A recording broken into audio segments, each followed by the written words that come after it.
हर घर में कुछ रिश्ते बिना कहे समझे जाते हैं, जैसे भाभी और देवर का रिश्ता, जहां हंसी में कुछ राज छुपे होते हैं और निगाहों में कुछ अनकही बातें। ये कहानी है आरव और उसकी भाभी साक्षी की, जहां एक गर्म बारिश की दोपहर ने दोनों के बीच की वो दीवारें धीरे धीरे पिघला दी जिनके बारे में कभी खुलकर कोई बात नहीं करता। साक्षी भाभी हर बात में हंसती थी, लेकिन उनकी आंखों में कुछ और ही जल रहा था। और आरव को अब वो सिर्फ भाभी नहीं, किसी ख्वाब जैसी लगती थी, भीगी जुल्फों में उलझा हुआ इश्क। आज की कहानी में कोई नाम नहीं लेगा, पर इशारों में सब कुछ साफ होगा। चलो सुनते हैं वो कहानी जहां बारिश, अकेलापन और निगाहों की गर्मी ने एक रिश्ता कुछ और ही बना दिया।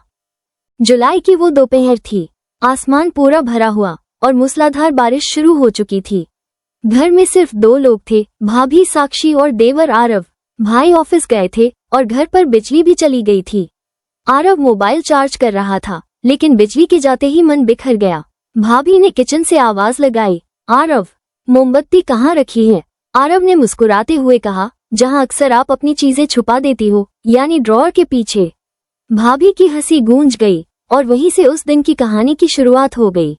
भाभी भीग कर आई थी, बालों से पानी टपक रहा था, उनकी टी शर्ट बदन से चिपकी हुई थी। आरव ने पहली बार भाभी को उस नजर से देखा और नजर हट ही नहीं रही थी। भाभी ने भी कुछ महसूस किया। कहने को कुछ नहीं था, पर सब कुछ कहा जा चुका था। चाय बना दूं? भाभी ने पूछा। अगर साथ में बैठकर पिलाओ तो हाँ, आरव ने धीरे से कहा। भाभी मुस्कुरा दी, लेकिन उनकी आंखों में हल्की सी शरारत थी। चाय बनाते बनाते भाभी ने पूछा, तुम्हारे कॉलेज में कोई है? हाँ है, पर इतनी खूबसूरत नहीं जितनी तुम। भाभी ने चाय की ट्रे उठाते हुए धीरे से कहा, मुझे इम्प्रेस करने की जरूरत नहीं, मैं भाभी हूँ। सिर्फ भाभी? आरव ने मुस्कुराते हुए पूछा। भाभी कुछ नहीं बोली, बस चाय का कप उनके होठों से लगा और उनके गीले बालों से एक बूंद आरव के हाथ पर गिर पड़ी। बिजली भले चली गई थी, पर वो स्पर्श सब कुछ जला रहा था। आरव ने धीरे से कहा, बारिश का पानी अगर चाय जितना गर्म हो जाए तो क्या किया जाए?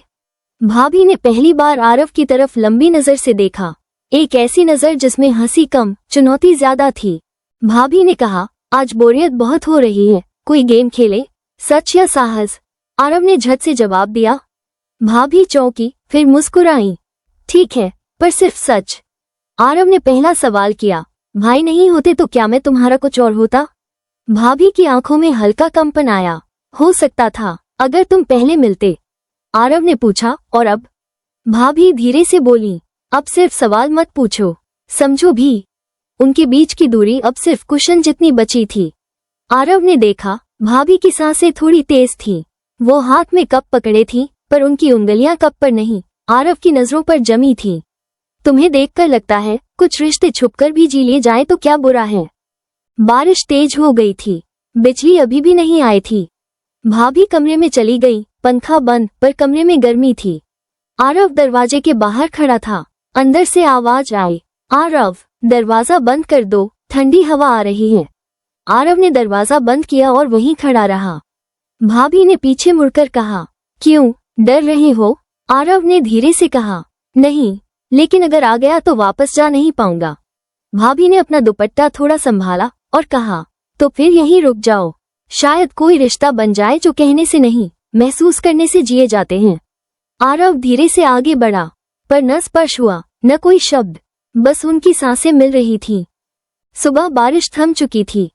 आरव की नींद खुली। भाभी किचन में चाय बना रही थी। उनकी पीठ पर नजर पड़ते ही वो रात फिर से जिंदा हो गई। भाभी ने आरव को देखा और मुस्कुरा दी। अच्छा सोए? हाँ, बहुत गहरी नींद थी। भाभी ने चाय का कप आगे बढ़ाते हुए कहा, कुछ याद रखना, कुछ रिश्ते सवाल नहीं मांगते, बस खामोशी में जीते हैं। आरव ने मुस्कुराकर कप लिया। मैं खामोश रहूंगा, लेकिन जो रात थी वो हमेशा बोलेगी। भाई लौटा, घर फिर से नॉर्मल हो गया। लेकिन हर बार जब आरव और साक्षी एक दूसरे को देखते तो आंखों में वही बारिश उतर आती और चाय के कप से फिर एक बूंद गिरती। आरव के हाथ पर